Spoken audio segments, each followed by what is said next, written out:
Hello all, and welcome back to the Pipe Cottage. Glad you stopped by to spend a little time with me. I want to talk today about pipe smoking in a declining economy. Now, this is not going to be a political discussion. It's going to be a historical and economic discussion, especially as it relates to pipe smoking, etc., etc. Now, first thing I want to do is identify a problem and then talk about possible solutions. The problem, and it's just not me saying this, it's some fairly sophisticated economists saying this, is that the American economy is in fact in decline. Now, there are many people in other countries who listen to this podcast and watch this YouTube channel. But in the United States, at least, there is a definite decline in our economic stability and our overall national wherewithal, our wealth. But to provide structure to a discussion about this problem, I want to share with you some paragraphs from a 1989 article written by Russell Kirk. Now, I would wager that the majority of my viewers do not have a clue who Russell Kirk was. Russell Kirk was from Mecosta, Michigan. He went to St. Andrews University in Scotland and finished PhD, a Doctor of Letters degree. It wasn't a PhD, excuse me. It was a doctorate degree. He got a Doctor of Letters, which is fairly sophisticated, in the 1950s, and his doctoral dissertation was a work entitled The Conservative Mind. And that book was highly influential in the rise of American conservatism, the recovery, I should say, of traditional American conservatism in the years after the Second World War. And in fact, that book, it could be argued, and has been argued, was one of the important segues, one of the reasons why Reagan was elected president in 1980. It was a part of a large conservative movement at that point in the 20th century in United States history. Now, folks, I'm just going to be honest with you about this. I don't want you to think that I'm just pulling all these facts and this information in this discussion out of the air. I have studied American economics and American economic history in detail. In fact, I have taught courses on American economic history at the undergraduate and graduate levels. So I'm not tooting my own horn, I'm just telling you I've done my research and my homework on what I'm sharing with you this evening. But Russell Kirk was an important writer, and this article is actually the final chapter in a book published in 1989, a book he wrote about economics. It was entitled Economics, Work, and Prosperity.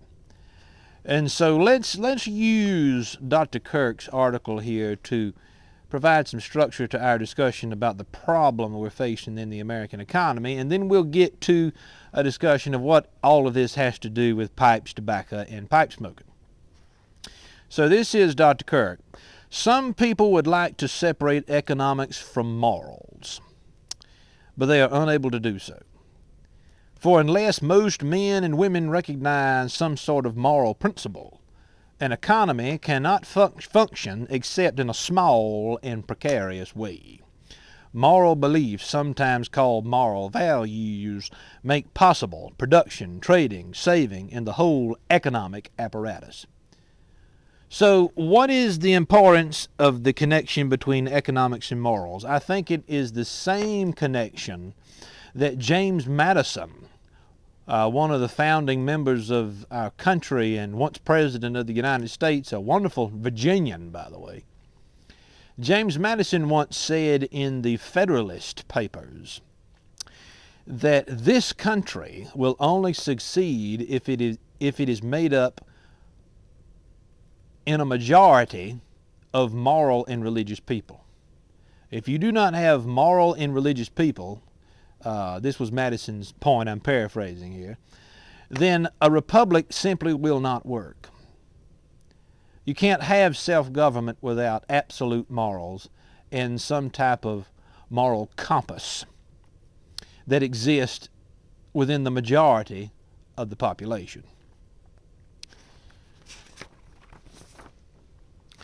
This is Mr. Kirk, Dr. Kirk, again. Adam Smith, the principal founder of economic science, was a professor of moral philosophy. He took it for granted that moral beliefs should affect economic doings. Now, don't y'all shut the video or the podcast off because you think this sounds like a college lecture. There's a point to be made here, and so I want you to hang around for a few minutes and just listen to what I've got to say. This is Dr. Kirk. The success of economic measures, like the success of most other things in human existence, depends upon certain moral habits. If those habits are lacking, the only other way to produce goods is by compulsion. Any economy that functions well relies upon a high degree of honesty. Some cheats and charlatans are found in any society, yet on the whole, in a prospering economy, most people behave honestly. Honesty is the best policy, Benjamin Franklin wrote in the 18th century, echoing an old English proverb. He means that honesty pays in an economic sense. Again, this is Dr. Kirk. On the other hand, those societies in which theft, cheating, and lying are common do not ordinarily develop successful economies.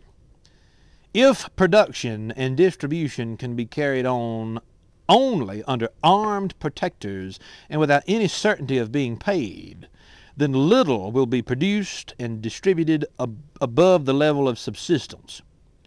When bargains are not kept and loans are not repaid, prices are high and interest rates are higher, which discourages production and distribution. I listened to the President's State of the Union address, bits and pieces of it, and I know that there are many people who listen to this channel who are not necessarily conservative, and you probably are conservative. You're not as conservative as I am, but folks, let's put some facts in place here.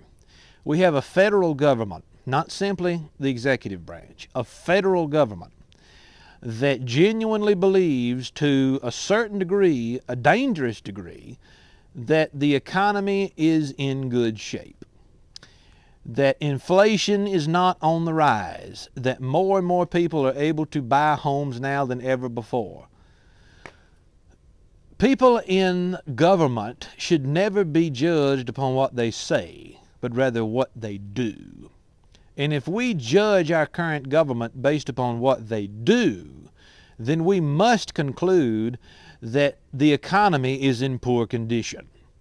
Little is being done to increase the private sector and private free market capitalism in the United States. And this all ties into this decline of moral sensibilities, at least as I see it. Not Dr. Kirk, this is Dr. Alan Harrelson speaking to you. As I see it, there is a definite decline in public morality in American society. Not only American society, but Western society on the whole. This country historically has been about 40 years behind advancements and decisions that are made in European society. Now, Europe has experimented more with socialism than we ever have, but we are reaching the point in this country where we are experimenting with socialism to a much higher degree than we've done before. But let's get back to this article from Dr. Kirk for just a second. And please hang on. Listen to me now. I've got some points I want to make at the end of this video. This is Dr. Kirk. Another moral quality or habit important for the success of an economy is the custom of doing good work, of producing goods of high quality. The Romans had a word for this, industrial, a moral virtue from which our English word industry is derived. Goods should be produced and services rendered for the sake of turning out something satisfactory or even admirable, not for the sake merely of cash payment. This affection for quality is bound up with the hope of pleasing or helping the purchaser or the customer, doing something kindly for other people, even though producer and distributor may never see most of the customers. If that is not a perfect description of the pipe and tobacco industry, I don't know what is. Most all of the pipe shops and tobacco companies that I know of are not simply interested in making money. They are interested in making money, but they're interested in producing finely crafted products. The pipe industry, the pipe tobacco industry, is one of the few industries left in American economics, at least, that still value a well-made work of art and value the experience that a customer receives when they are enjoying and using that work of art, whether that be a briar pipe, or whether that be a corncob pipe, or a well-crafted pipe tobacco blend. It's an act of kindness to offer the customer a well-produced good, a well-produced product that can be enjoyed. What should be illegal about that? Why is that something that the government seeks to tax at an exorbitant rate? We'll talk about that more in just a couple of minutes. But let's get back to Dr. Kirk here. So he's talking about generosity here. He says, generosity is a moral quality on which a sound economy depends. Producer and distributor, when they are moved by generosity, do not envy one another. They may be competitors, but they are friendly competitors like contestants in a sport. You know, when we operated the pipe cottage business, we made several $1,000s a month profit. We made good money doing it in South Carolina. And of course, you know the story of why we're not doing it in Kentucky right now. But while we were in business, I never for once considered myself to be a greedy competitor or a heartless competitor with other people who sold online. I just wanted to share with folks my passion for this lifestyle and sell some product to people, have a package come to their door that they were proud to receive from a company that they trusted. But never one time did I ever try to make it seem like other companies, other people who were selling pipes and tobaccos could not be trusted as well, or could not also provide wonderful experiences. We don't have that kind of competition in the pipe world, and that's something worthy of preservation. And I'm glad to say that that sort of camaraderie has continued even amidst the declining American economy of this 21st century. This is Dr. Kirk again. A spirit of generosity towards others is still at work in America. But in much of the world, listen to this now, in much of the world, a very different spirit has come to prevail. In Marxist lands, envy is approved by the men in power. Marxism. I'm not going to go into a description of what Marxism is and what Marxist economies and communism says, but folks, we were not intended to be a socialist and Marxist economy in this country. The economy had a major role to play in the reasons why we have a United States in the first place. I mean, do I need to go into a history lesson about what taxation without representation meant in the 1760s and 1770s? Perhaps we should, but I don't want to get into it right now. Listen to Dr. Kirk. Private wealth and personal success are denounced on principle in Marxist countries. The Marxist indoctrinator deliberately preaches envy. By appealing to that strong vice, he may be able to pull down constitutions, pull down classes and religions. In the long run, the envious society brings on proletarian tyranny and general poverty. In both the short run and the long run, the generous society encourages political freedom and economic prosperity. Now, this was in 1989. Well over 30 years ago, a full generation ago. And Dr. Kirk lived through the Second World War. He lived through the Korean and Vietnam conflicts as well. But I wonder what he would have to say if he were here now. Because overall, Western countries, including the United States, since the 1980s, have not been moving in a direction of free market capitalism. We have been moving in a direction of more increased government control over the economy. It's not simply the United States, but what is striking about this. Now listen to the numbers, and I've been reading some articles and reading some facts about this information.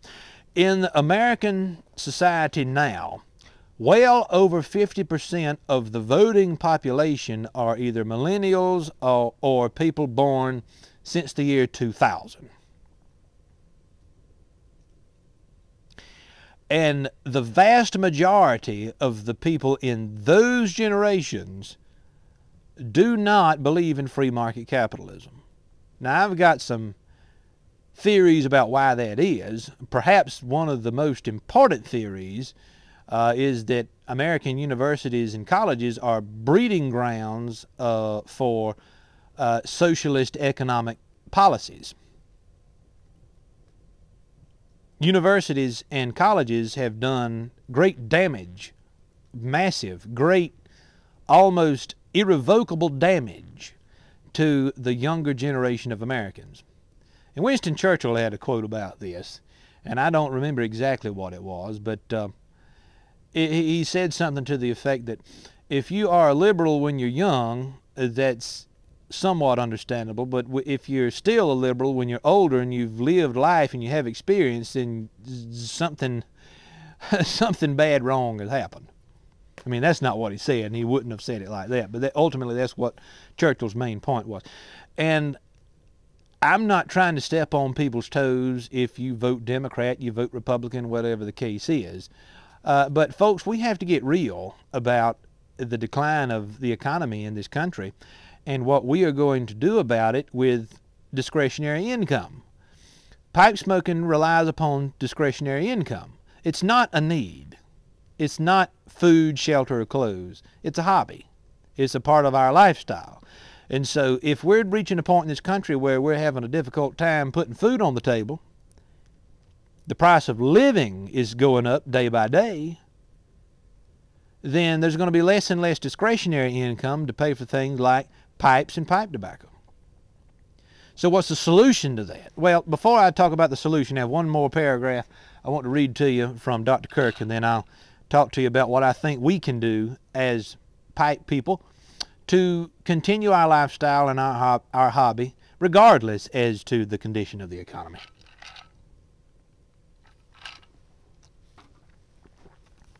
So, Dr. Kirk again. In our time of troubles, many strange economic doctrines are preached. Yet there is reason to believe that the productive market economy will be functioning well a century from now. The errors of command economies and the blunders of utopian welfare states have become obvious to a great many people, while Adam Smith continues to make economic sense. So long as many people work intelligently, with good moral habits, for their own advantage and for the prosperity of a nation, an economy will remain healthy. But hard work and sound habits may be undone by foolish public policies or by the violent envy of totalist states. Listen to this. There is a strong need for watchfulness on behalf of the economy. So that's all I want to share from Dr. Kirk. So what do I have to say to bring all this together and tie it together in the context of pipe smoking and the lifestyle that you and I enjoy? Folks, pipe tobacco and pipes will never be as cheap as what they are now. Never will be. I mean, even though we're not selling pipes and tobacco at the moment, I still get trade emails from Sutliff out of Richmond, Virginia, Laudisi out of South Carolina, Arango Cigar Company out of Illinois. And what all these companies are telling the retail businesses is that the price of items is going up. The price of tobacco is going up, the price of pipes is going up, and so what retail companies are having to do is adjust the price of what you have to pay as a consumer, the end consumer. So the problem is, okay, in the large scheme of things, on a large scale, the broad context, historically I can tell you, based upon a lot of study and a lot of years of research about this, that since the Second World War, the American economy, the Western civilization economy, has not been moving in a direction of increased free market capitalism. It has been moving in a direction of more government involvement in everyday activities, everyday economic decisions. The problem is the government thinks that they know best what you should do with your money better than you do. But history has proven over and over again that government-controlled economies do not produce wealth on a large scale for a large amount of people within that society. It has never worked. It has never worked.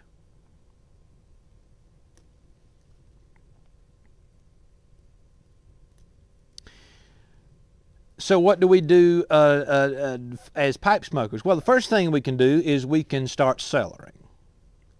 I think that's one thing that you should be doing already if you're not. If you want to be a pipe smoker 20, 30 years from now, you need to start cellaring some tobacco. If you're just in it to kind of see whether you like pipe smoking, you're a beginner, this may not be as important to you. But if you're in it for the long term and you really want to continue smoking a pipe,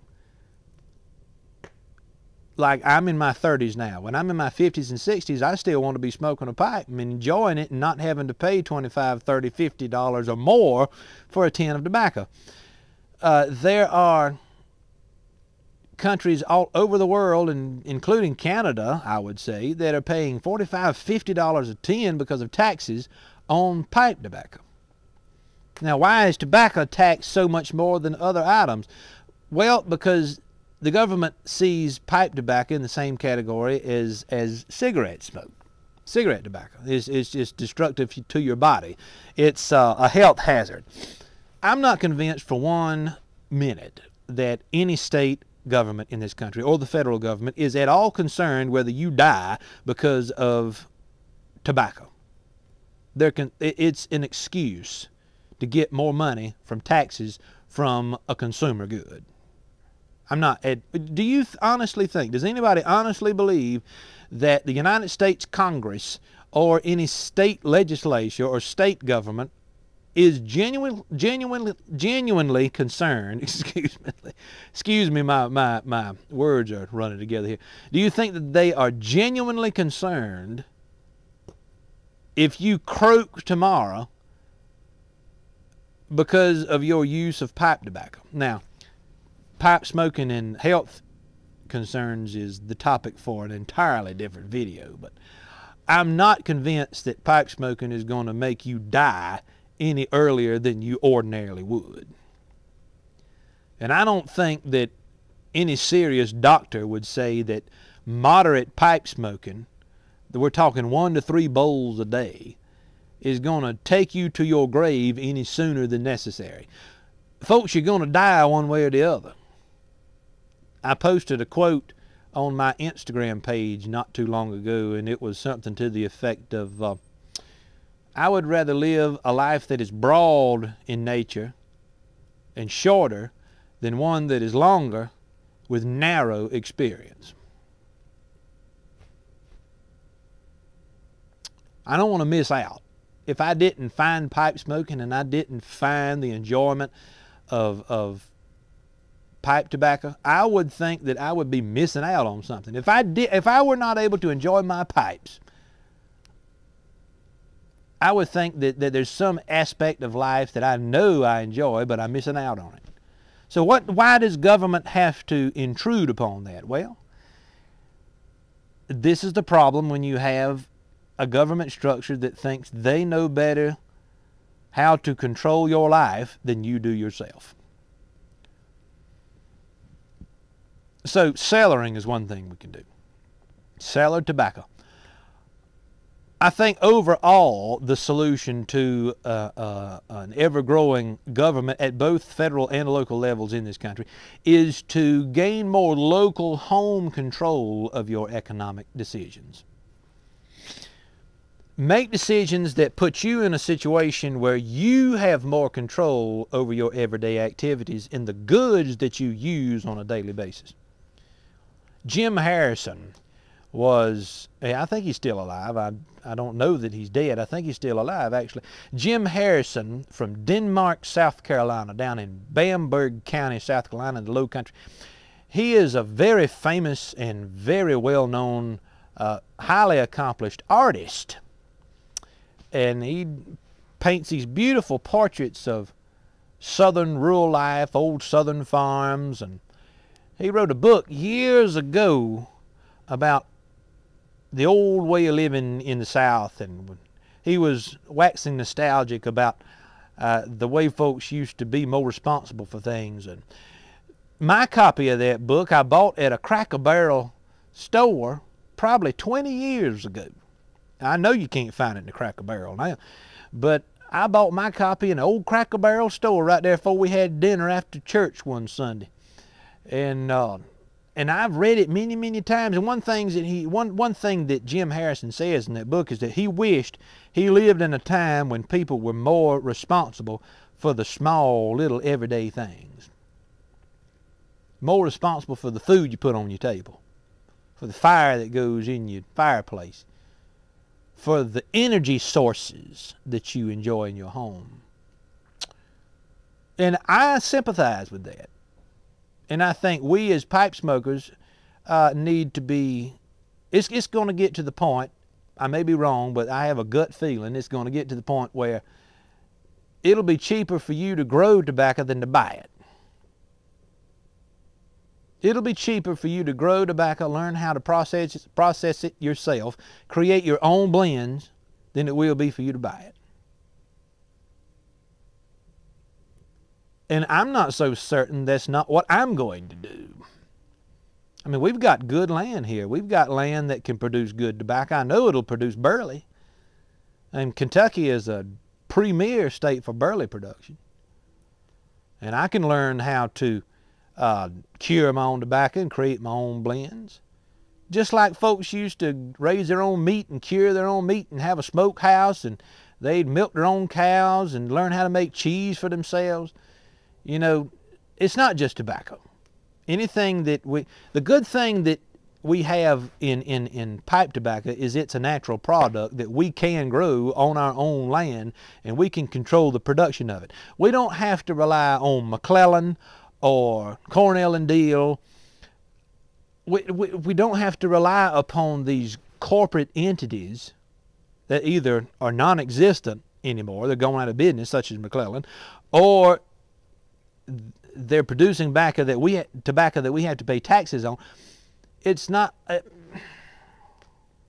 you know, I don't think I could ever create my own Kentucky bourbon because I don't have the talent, the skill set for that. And that takes a lot more.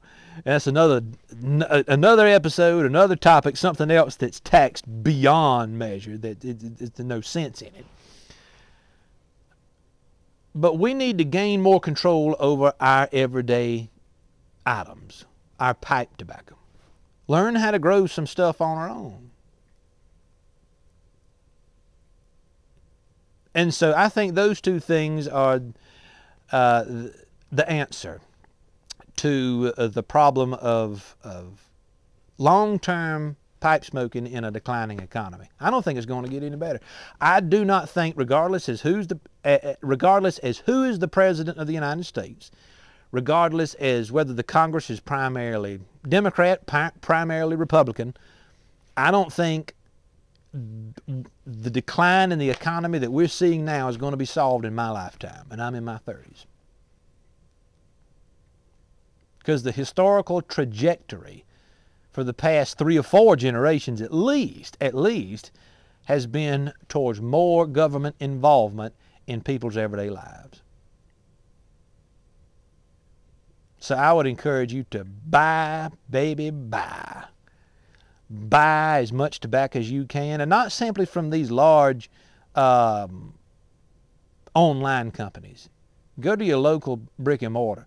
Go to the small companies online that sell house blends of tobacco. I mean, I just ordered a pound of Persian Slipper from What City Cigars, and it wasn't expensive at all. I mean, I've never tried Persian Slipper. I heard Preacher Man Piper talking about it, and I said, well, that sounds like something I'd like, because I really, really do enjoy Oriental blends. So I ordered a pound of that. I ordered a pound of Sutliff Holiday mixture. I mean, I am ordering pipe tobacco in bulk now, not simply a little old tin. It's cheaper to buy it in bulk, and I would encourage you to do the same. If you're building a cellar, it's easier and quicker to buy in bulk than it is to buy tins. And how do you store it? How do you cellar it? Just get a mason jar and buy them now. Because when we get to the spring and the summer, when people who grow gardens and have to have those mason jars for their vegetables, you ain't going to be able to find mason jars in the store. Buy mason jars now and fill them up. Screw the top on them, and buddy, there you go. You got the tobacco ready to rock and roll for the next generation. That's what you do. But anyway, I'm going to get off here. This video is already way longer than what it needs to be, but I wanted to say, if you're still with me, I do have a YouTube membership ordeal now. We've got some I think we've got like 4 or 5 members on it now. But if you want to join our YouTube membership, I think it's about $3.99 a month, something like that. And what we're going to do is we're going to have some live pipe meetups, some live pipe smoking sessions together, at least once a month. As soon as we get 10 members, I'm going to start it. And you can talk to me about whatever you want to talk about, and I look forward to it. I want to get to know some of my viewers and my subscribers in a live stream where I can see you and talk to you, rather than me simply talking to a camera. I can talk to you, and we can enjoy a bowl together. So if that's something you're interested in, we'd appreciate you joining our Pipe Cottage YouTube membership. And for those of you on the podcast, that's open to you as well, of course. And once we get to 10 members, we'll start that regular pipe meetup, and I'm looking forward to it. But anyway, I'm going to stop. I'm going to enjoy this fire. I'm going to fire up a bowl of tobacco, and I'm so pleased and thankful and honored that you spent some time with me this evening. This is Alan Harrelson with the Pipe Cottage. Thank you for stopping by.